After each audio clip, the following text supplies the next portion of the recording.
I'll start. Do you want to start it again? Yep. So I started Okay. again. All right. All right. So this presentation is on Apple's SpriteKit. So I'm going to share my screen now. And first thing I want to just show is a little explanation of what a sprite is. So if we go back to the days of Atari video games, and like my first computer that I ever had, which was an Atari 800, back then, all the monitors had cathode ray tubes. So they were actually scanning across the screen, right? There was an electron gun, and it was making horizontal lines across the screen. And what a sprite was back then was that you would have like a background image, like space or something. And then at just the right moment, the video circuitry would switch to showing a smaller bitmap. And that smaller bitmap might be like a rocket ship or, whatever, a space invader. And that's how they actually painted smaller little bitmaps for the players or whatever on top of the background image. And then by just changing the timing of when that comes in during the 60, whatever it is, every 60 times a second video refresh, it would position the thing on the screen. And so that's what a sprite was originally. It was a thing that I think Atari invented. And then of course, like, monitors don't work that way anymore. So all that kind of technical thing fell away, but the idea of a sprite still lives on. And I think some of that was popularized by Flash. And so now what a sprite really means is kind of a small little bitmap actually a whole system for presenting two-dimensional animation. And so you have the idea that you can have layers of animation, and you can do effects, and you can move things around on the screen, and it can efficiently blit one bitmap on top of another and things like that. So that's kind of what a sprite is these days. So in this presentation, basically we're going to create a little video game called Angry Herds. And it's a very simple game. So what it basically does is when I click on this little cow, which is actually like a water buffalo, he's going to shoot across the screen. He's going to hit the castle and blow it up with a big fireball. So that's what we're creating. And as my kids have pointed out, you can't even play this game twice. Like you have to actually rerun it to play it a second time. So what's that? Okay. And so what I'm doing in this presentation, this is a little like one of those cooking shows where I pull pre-cooked stuff out of the oven. In Git, I've just saved a whole bunch of versions of this app, and that's how I'm going to try giving this presentation. So give me your feedback on how well that works. One thing I have to do, though, to grab a different version of this is I have to throw away the changes I've made. So, okay. So right here, this is the project as it was when I just generated an iOS project, just a standard project. And then I've just done a couple things to it. So I went in here and I added the SpriteKit framework. And that's under general target. And then you just press this little plus thing to add frameworks. And when I did that, it created this class, which is called a scene delegate. We're not going to actually touch anything in here. We're just going to leave it the way it is, but it does provide hooks if you want to do some advanced things with the sprite framework or the scene framework. It gives you hooks where you can do that. Like you can get in there at the point where it loads the scene and stuff like that.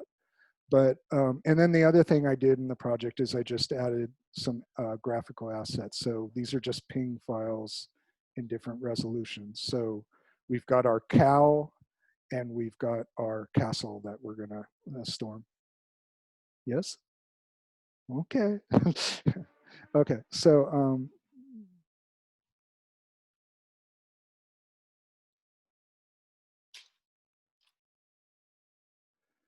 so the only change I need to make to the storyboard to get this going is that if you look right here, this view by default is a UI view. And you need to go in and change that view to be a SK view, which is a SpriteKit view. and then it'll add a bunch of, it'll just for free add a bunch of magical properties to the view and make it support scenes. And then at that point, you're basically done with all the changes you need to make to the storyboard. And then if we go to the view controller, what I've done, okay, Clara, I know you can sit next to me, okay.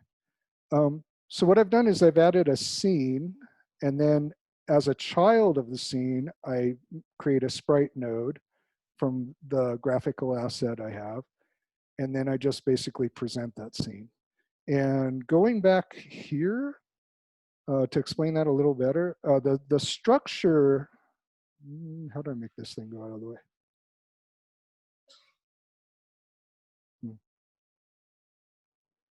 The thing from, hold on, let me do that. The little drop down from Zoom is getting in the way of trying to select the tab I wanted to select. But basically everything in SpriteKit is a node. And so the base scene, which is kind of the background behind the whole game, is the SK scene. And then when you add sprite nodes and things to it, they become children of that. And you can create a whole tree of objects. And in general, if an object is a child of another object, it'll appear on top of that thing on the screen.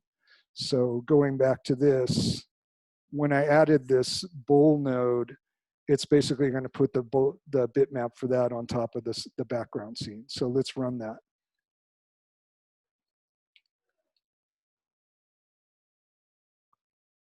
Okay, and what we get here, which may not be what we expected, but the bull node is down in the bottom left corner of the screen. And the reason for that is that the coordinate system for SpriteKit is kind of your standard Cartesian coordinate system where the x-axis goes to the right and the y-axis is pointing up. So the higher values of y go up, but by default, this origin of the coordinate system is down in the bottom left corner.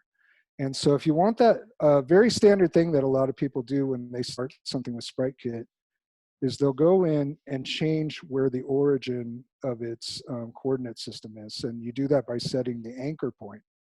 And so you just, this basically is telling you these numbers are in percentage of the entire screen width and screen height where you want the origin to go. So if I run that, now he's in the middle of the screen. That's because I've moved the origin of the scene. And then I'm just going to make one more little change, which is I'm going to change the background from being black. So I'm just using system background.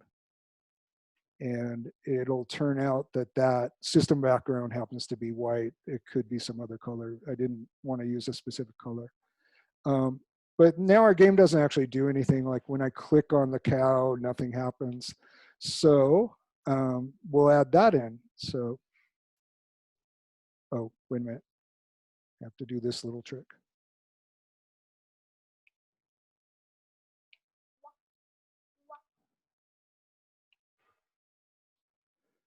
Okay. Okay. And so basically, there's a few ways you can do this, but the way I'm going to do this is I want to create a touch gesture handler.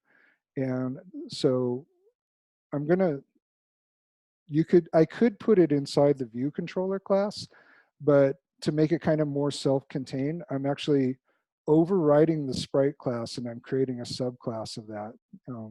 And then basically can be very object oriented. So that sprite, I can create a whole object around it that has all the behaviors of that player or sprite. And so then what I do is I get rid of this line and instead we'll use the subclass instead of sprite node. And if I run that,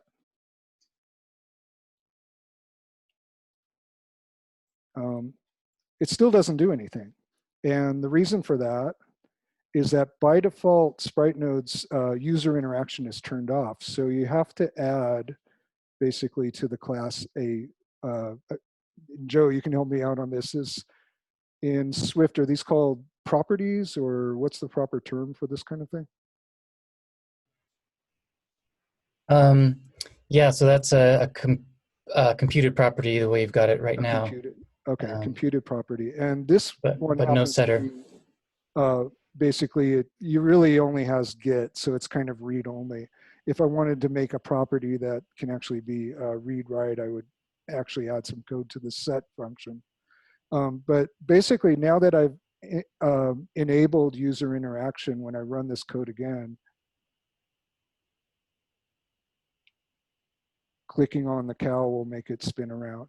And the other, just the thing I want to note real quick is how did that happen? Well, at the heart of this touch handler, you can basically use these things called SpriteKit actions, and they can do things to your sprite, like move it around, rotate it, spin it around in weird ways, scale it, all kinds of things.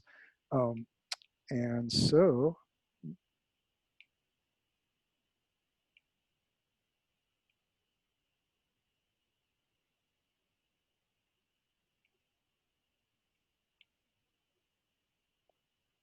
okay, but then I want to add in the castle so that the cow has something to attack in this game. So the way I'm doing that is I'm just adding another node to the parent scene. And this one I'm using the castle artwork. And so if I run that, we have our castle, but he's just kind of dropped down in the middle of the screen because by default he goes right at 0.00 and he's on top of our cow. And so one way, even though this is a two-dimensional space, there's the idea of Z order. And so you can imagine like a Z axis coming out of the screen. And by default, you don't really have control over how the various elements are stacked in the Z order, but it's kind of random. But what I can just do right here is go in and actually, I'm not going to add that yet. Never mind. That's in the next step. So basically, I want to move the castle. I want to make it more at the top of the screen, say like a quarter of the way from the top of the screen. But different devices have different screens. So like an iPad has a really tall screen. The iPhone SE that I'm using in the simulator has a very small screen. But you can get the size of the screen in logical pixels by using self-view bounds. And but the problem with that is that by default for UIKit, its coordinate system is very different from the SpriteKit coordinate system. So its origin is up in the top left of the screen, and I think it can't actually be moved. I might be wrong about that, but the y-axis points down. And then on top of that, there are properties you can set on a scene to make it scaled. So you don't necessarily have a one-to-one correspondence of pixels on the screen to pixels in your scene. And so the way you can solve that is that this class, skScene, which we have right here, has utility functions that can convert from one coordinate system to another.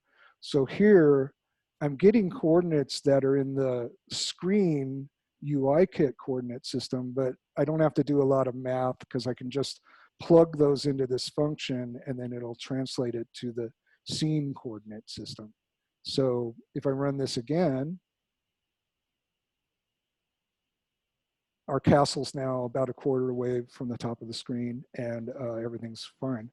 But now the next thing I want to add in is I actually want this cow to move across the screen.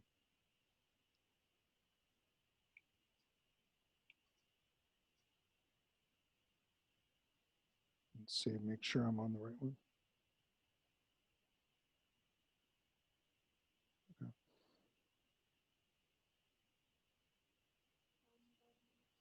Okay.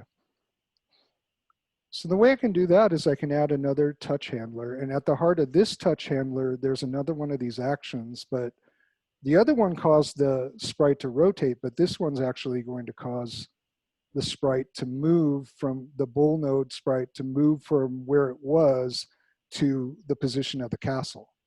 And one thing to note here is you can also control how long it takes to do that. So you can make it quickly move, or if you set this to a higher time, you can make it slowly move there. But anyway, I'm going to uncomment this whole block. Oops. Let's just do it by hand.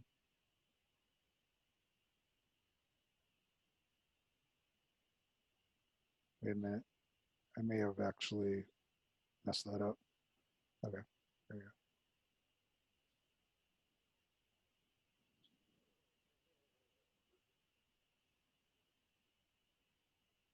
Okay.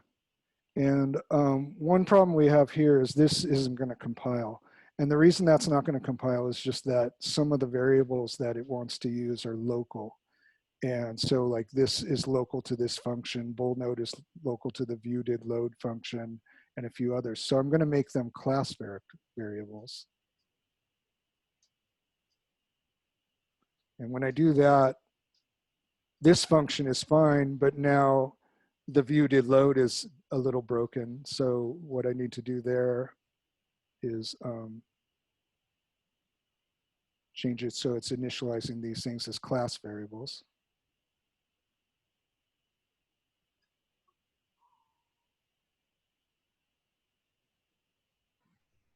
Just interjecting real quick, that's another nice thing I've enjoyed about Xcode 12 is that you don't have to write self dot so much in a lot of these scenarios.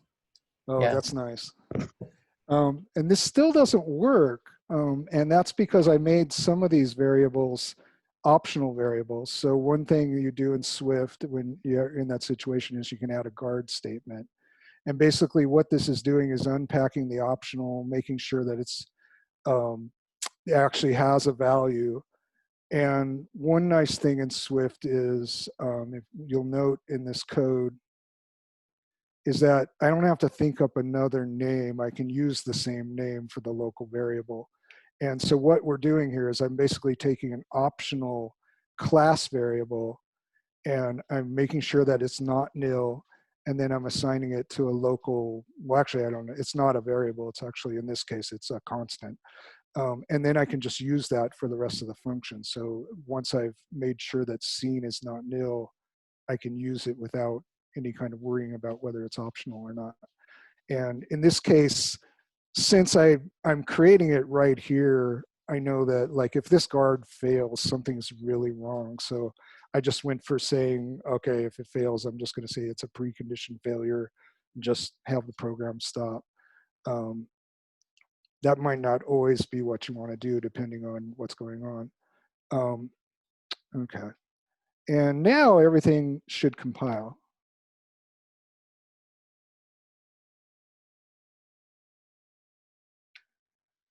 Okay. And so then now when I shoot this thing across the screen, you may notice, so I'll do that again, that I talked about Z order before. This cow goes under the castle instead of staying visible. But I can easily fix that just by putting the bull or cow higher in the Z order. So it's visually higher in the two-dimensional space.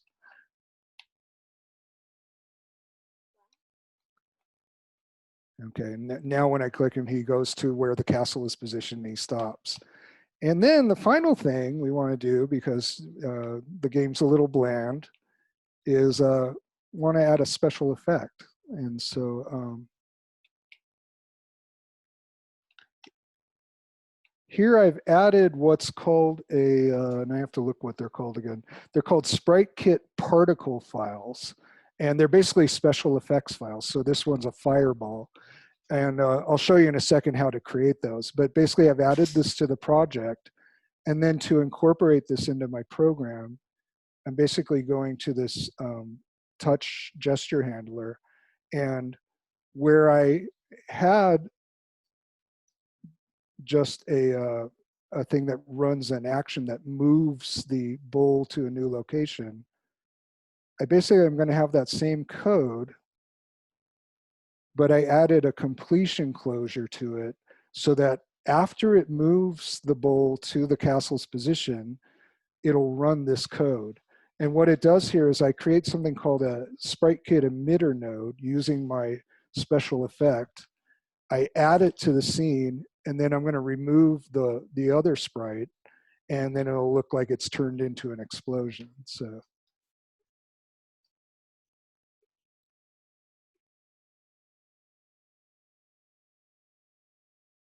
And so now when I click on him, he flies across thing and he turns into a fireball.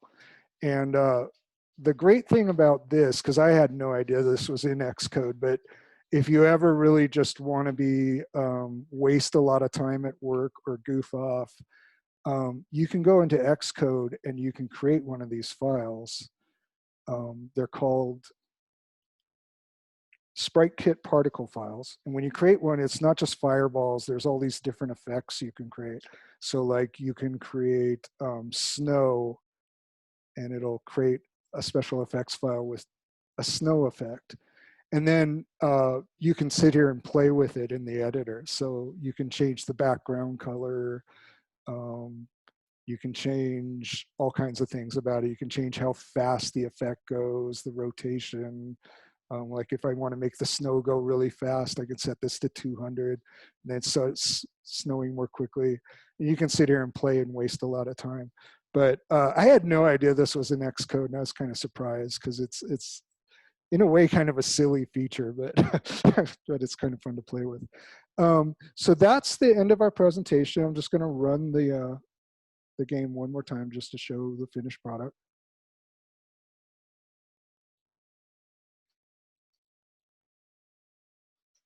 There you go. And the last thing I want to show is just all of this code is checked in on Bitbucket. It's in a public project, and the script that I've just been going through is here as a file. And then at the end of it, there are links to Apple's documentation for SpriteKit. And well, I guess I didn't need this, but there's a reference to the project itself. And the other thing I wanted to say is just that there's a lot more to SpriteKit than what I've talked about. So besides the kinds of nodes like Sprite nodes and things that I've shown, there's also there's nodes that can play videos. There's nodes that can label the objects. There's nodes that can make different special effects and filters applied to the sprite nodes, things like that. And then there's a whole physics simulation engine, which I actually have no idea how to use. I've read a little bit about it, but I've never actually used it. And then you also can create like bitmap textures and apply them to surfaces, I think also. And I do get the impression that maybe the virtual reality kit can also use some of this stuff, but I'm not really up on that. But anyway, that's the end of my presentation. Are there any questions? Well, thanks, Mike. That was I actually really enjoyed that, and I like how the way you did it with the commits, cycling through that. I'll have to take some notes on this next time I do a presentation. Yeah. So, like, a question was, you modified the Z position for the different sprites, the Z order, and I was wondering if you could get the cow on top, the bull on top of the castle, just by changing the order that they were added to the scene, rather than changing the Z position. Not really, because they're peers of each other. I see. And I think it's just really not guaranteed what you're going to get. That's my impression. Okay. So really, if you want to take control of it, you really need to set the Z position on each item, or else you'll get unpredictable results, is my understanding. Okay. And I was just wondering, like, with the effects, whether you had heard if it's possible to overlay those effects on UI views, for example. That's a good question. I'm pretty sure they have to be played inside a scene view. Mm-hmm. That's the only way they'll work, because they're actually canned scenes, as far as I know. So these things are actually like made up of sprites themselves, if I understand correctly. So I think it has to be inside actually an SK view or something that's created from an SK view. but I'm not an expert on this, so I don't know. Okay. Well, that's great. That's all the questions I had. Go ahead and end the recording now if you think. There you go.